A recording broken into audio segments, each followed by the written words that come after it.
السلام علیکم ناظرین، میرا نام ارتضیٰ حسن ہے اور آپ دیکھ رہے ہیں ارتضیٰ حسن یوٹیوب چینل۔ ناظرین، یہ ایک ایجوٹینمنٹ یوٹیوب چینل ہے اور یہ میری پہلی ویڈیو ہے اور میری کوشش ہوگی انشاءاللہ کہ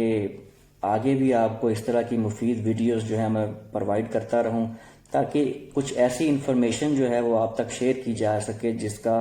فائدہ جو ہے وہ عام انسان کو بھی اور ہماری زندگیوں پر بھی اس کے اچھے اثرات جو ہے وہ مرتب ہوں۔ تو دوستو، ریکویسٹ یہ ہے کہ سب سے پہلے میرے چینل کو سبسکرائب کیجئے اور ساتھ ہی دیے گئے بیل آئیکن کے بٹن کو پریس کر دیجئے تاکہ آپ تک آنے والی ہر ویڈیو بر وقت جو ہے وہ پہنچ سکے۔ دوستو، گفتگو کا آغاز کرتے ہیں۔ انسان کی زندگی 3 ادوار پر مشتمل ہوتی ہے: ابتدا، ارتقاء اور انتہا۔ پیدا ہونے کے بعد اس کا بچپن شروع ہو جاتا ہے جس کو ابتدا کہا جاتا ہے، پھر جوانی یا لڑکپن جس کو ارتقاء کہا جاتا ہے، اور پھر بڑھاپا یا موت جس کو انتہا کہا جاتا ہے۔ انسان اپنے ہر دور میں اپنی الگ پہچان بنائے رکھتا ہے، کہیں اچھائی کی صورت میں، کہیں برائی کی صورت میں، اور کہیں دونوں پہلوؤں کو ساتھ لے کر چل رہا ہوتا ہے۔ دوستو، بچپن سے لے کر جوانی تک انسان اچھی تعلیم کا بھی خواہش مند رہتا ہے اور وہ کہیں نہ کہیں اس کو حاصل کرنے میں کامیابی ہو جاتا ہے۔ وہ اچھی یونیورسٹی سے ڈگری حاصل کرتا ہے، پھر خواہش ہوتی ہے کہ ایک اچھے عہدے پر فائز ہو جائے، وہ اچھی جاب اس کو مل جائے، اور یقیناً وہ ایک اچھا عہدہ حاصل کر لیتا ہے،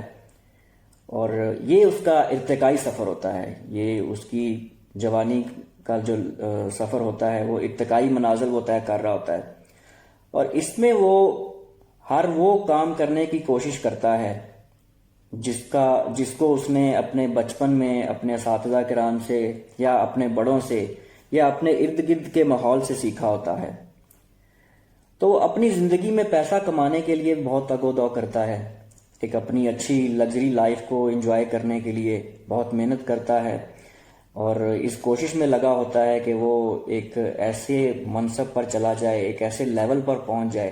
جس کے بعد وہ اپنی جو لائف ہے اس کو ایک اچھے طریقے سے، بھرپور طریقے سے گزار سکے بنا کسی تکلیف کے۔ لیکن کبھی کسی نے یہ سنا ہے کہ یہ سب کرنے کے بعد جب وہ بڑھاپے میں پہنچتا ہے اور ایک اچھا سکسیسفل ہو جانے کے بعد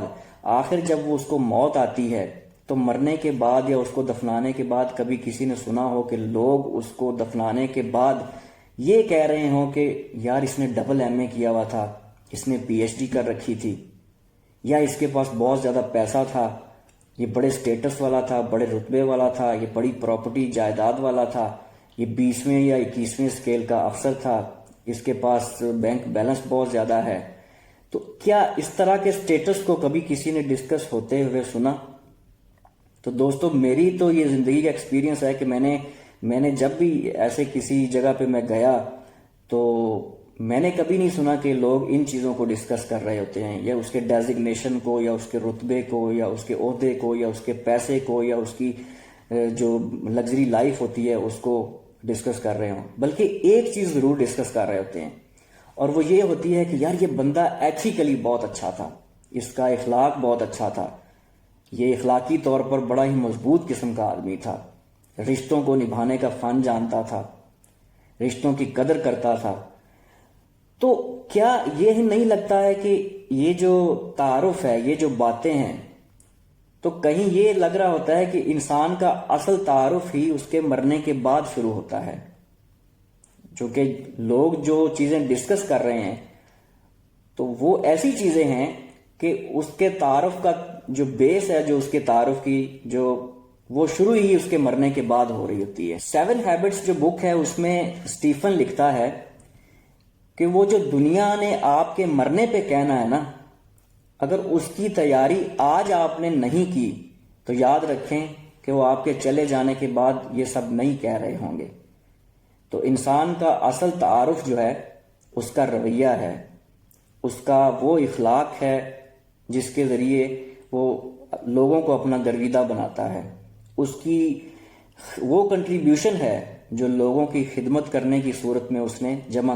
تو یہ وہ ایک یاد کی شکل میں انسان کے ساتھ جڑ جاتی ہے، اور انسان کے چلے جانے کے بعد بھی وہ ایک یاد کی شکل میں محفوظ رہتی ہے۔ جو لوگ آپ کو رو رہے ہوتے ہیں، جو لوگ آپ کا تذکرہ کر رہے ہوتے ہیں، وہ لوگ کون ہوتے ہیں؟ وہ لوگ وہی ہوتے ہیں جو آپ کی زندگی میں آپ کی خیر کے ساتھ جڑے ہوتے ہیں،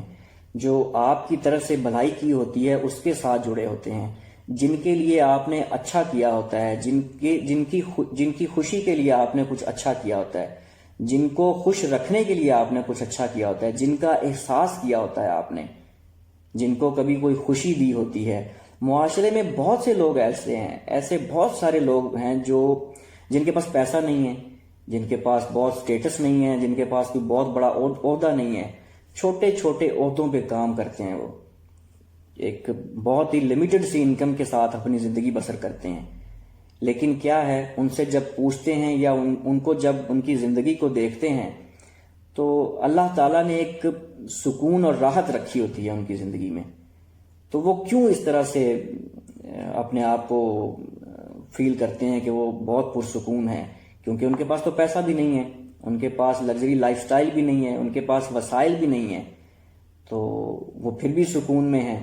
جبکہ ہم یہ سمجھنے لگ جاتے ہیں کہ یہ جو سکون اور یہ جو خوشی ہے، یہ جو راحت ہے، اس کا تعلق جو ہے وہ وسائل کے ساتھ ہے۔ یہ سراسر غلط بات ہے۔ یہ ایک لوگوں کا مائنڈ سیٹ بن چکا ہے کہ جس کے پاس زیادہ پیسہ ہوگا، جس کے پاس دولت ہوگی، وہ پرسکون اور اچھی لائف جو ہے وہ گزار رہا گا، اس کی زندگی میں کبھی کوئی پریشانی نہیں ہوگی۔ تو یہ غلط بات ہے، یہ ایک غلط کانسیپٹ ہے لوگوں کا۔ بڑے بڑے وسائل والے لوگ جو ہیں وہ بڑے بڑے مسائل کا شکار ہیں، بلکہ جتنے پیسے والے لوگ ہوتے ہیں ان کے مسائل بھی اتنے ہی زیادہ ان کے ساتھ جڑے ہوتے ہیں۔ آج اگر ہم اس بات کو سوچیں کہ ہم بے سکونی کا شکار کیوں ہیں اور اس کی وجہ ڈھونڈنے کی کوشش کریں، یہ کوشش کریں کہ اس کا اصل جو ہے وہ کیا چیز ہے، اس کے پیچھے کیا ہے، تو یہ بے سکونی کی ریزن کیا ہے، تو ہم کیا سمجھیں گے؟ ہمیں سکون قلب سب سے پہلے ڈھونڈنا ہوگا کہ سکون قلب ہے کیا، اور وہ ہے کہاں پہ، اطمینان اور سکون جو ہے وہ کس چیز کے اندر ہے۔ تو ہماری یہ دیکھیں کہ ہم اتنی اچھی لائف جیتے ہیں، ہمارے پاس پیسہ بھی ہے، وسائل بھی ہیں، ایک لگژری لائف سٹائل ہے ہمارا، اس کے باوجود بھی ہماری زندگی میں سکون نہیں ہے، وہ راحت نہیں ہے جو ہمیں چاہیے۔ اتنا مہنگا اور آرام دہ بستر جو ہے وہ بھی ہم کو وہ سکون نہیں دے پا رہا، تو آخر اللہ تعالیٰ نے اس سکون کو، اس راحت کو کہاں رکھا ہے جو ہمیں میسر نہیں ہے؟ تو اس کا ایک ہی جواب ہے دوستو، اور وہ یہ ہے کہ ہر وہ شخص جو دوسروں کی خدمت کو اپنا شعار بناتا ہے اور جو دوسروں کی خدمت کرتا ہے اور بے لوث کرتا ہے، یقین مانیے اس کے پاس سب سے زیادہ راحت اور سکون ہوتا ہے۔ اللہ تعالیٰ اپنی مخلوق سے پیار کرنے والے کے لیے اتنی آسانیاں پیدا فرما دیتا ہے کہ وہ اس کو ایک انٹینجیبل سی طاقت جو ہے نا وہ زندگی میں اپنے ساتھ وہ محسوس کرتا ہے کہ ایک انٹینجیبل طاقت جو ہے نا وہ میری زندگی میں میرے ساتھ جڑی ہوئی ہے، وہ میرے ساتھ ساتھ چل رہی ہے، اس کو اس چیز کا احساس جو ہے وہ ہوتا رہتا ہے۔ تو ہم اگر اللہ کی مخلوق کو اللہ کا کنبہ سمجھ کر اس کی خدمت کریں، یقین مانیے اللہ تعالیٰ ایسے ایسے اسباب پیدا کرتا ہے سکون کے، ایسی ایسی جگہوں سے خوشی اور سکون عطا فرما دیتا ہے کہ جہاں سے ہمارا وہم و گمان بھی نہیں ہوتا ہے۔ اس چیز کو ایسے آپ سمجھ لیں کہ آج سے 1400 سال پہلے کائنات کے سب سے بڑے صادق اور امین نبی کہ جو اللہ تعالیٰ کے کاموں میں لگ جاتا ہے، اللہ تعالیٰ اس کے کاموں میں لگ جاتا ہے۔ تو اندازہ کیجئے کہ جب اللہ کی مخلوق کے ساتھ ہم حسن سلوک کریں گے تو اللہ تعالیٰ کیا ہمارے ساتھ حسن سلوک والا رویہ نہیں رکھے گا؟ صلہ رحمی نہیں ہوگی ہمارے ساتھ ہمیں وہ سکون اور راحت کیا وہ میسر نہیں ہوگی جس کا ہم نے گمان کیا ہوتا ہے؟ تو جب آپ اس کے اوپر پورا یقین اور اطمینان آپ کو ہوگا تو یقین کیجئے آپ اس سکون کو اچھے طریقے سے فیل بھی کر سکتے ہیں، اور آپ کو یہ پتہ چلے گا کہ آپ کی زندگی میں ایک ایسی طاقت ہے جو آپ کے ساتھ چل رہی ہے، جس نے آپ کو یہ سکون عطا کیا ہوا ہے۔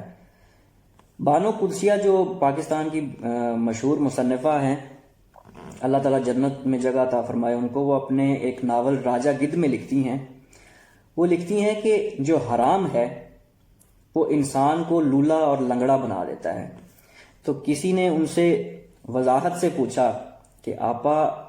ہم نے زندگی میں بہت سارے ایسے لوگوں کو دیکھا ہے کہ جو حرام کھاتے ہیں، جن کے وسائل نہیں ہیں، ان کی آمدنی زیادہ ہے اور وہ کھلے عام حرام کھا رہے ہوتے ہیں، لیکن وہ تو لولے لنگڑے نہیں ہیں، تو یہ کیا بات کہی ہے آپ نے؟ تو انہوں نے بڑا اچھا جو ہے وہ جواب دیا اس پہ۔ وہ فرماتی ہیں کہ ہاتھ کا لولا، ٹانگ کا لنگڑا اور آنکھ کا کانا، اس سے کہیں بدترین سوچ کا لنگڑا لولا ہونا ہے، کیونکہ جب انسان سوچ سے ذہنی طور پر لنگڑا لولا ہو جاتا ہے، جب اس کی سوچ لولی لنگڑی ہوتی ہے نا، تو وہ صرف اور صرف بدی کو محسوس کرتا ہے، وہ برائی کو محسوس کرتا ہے، اسی کی طرف جاتا ہے اور بار بار اسی کی طرف جاتا ہے۔ تو یاد رکھیے کہ پوری کائنات آپ کا آئینہ ہے، جو آپ ساتھ لے کر چل رہے ہوتے ہیں نا، وہ آپ کو ہمیشہ وہی دکھائے گا۔ وہ جو آئینہ ہے وہ آپ کو وہی دکھائے گا، چاہے آپ کی سوچ برائی کی طرف ہے، ایک راستے پہ چلے جائیں جو برائی کا راستہ ہے، تو آپ کو آپ کے ارد گرد میں وہی ماحول نظر آئے گا، آپ کو وہی خیالات آئیں گے، آپ کو اسی طرح کے کانسیپٹ آپ کے مائنڈ میں آئیں گے، اور وہی آپ کو دکھ رہا ہوگا، کیونکہ آپ نے اس راستے کو چوز کیا ہے جو بدی اور برائی کا ہے۔ دوسری طرف آپ نیکی اور اچھائی کے راستے کی طرف چلے جائیں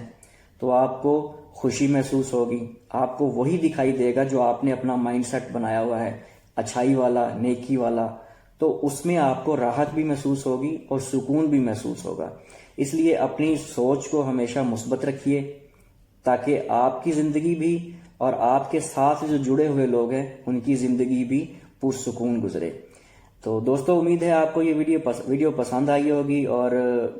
اس کو سبسکرائب ضرور کیجیے گا چینل کو، اور کمنٹس بھی دیجیے گا، اور اس میں آپ کے فیڈ بیک جو ہیں وہ میرے لیے بہت امپورٹنٹ ہیں۔ آپ کا کوئی بھی فیڈ بیک جو ہے میرے لیے بہت فروٹفل ہوگا، وہ کمنٹس میں فیڈ بیک ضرور دیجیے گا، اور اس کو شیئر بھی کیجیے گا اپنے دوستوں کے ساتھ، اور انشاءاللہ ایک نئی ویڈیو کے ساتھ آپ کی خدمت میں پھر سے حاضر ہوں گا۔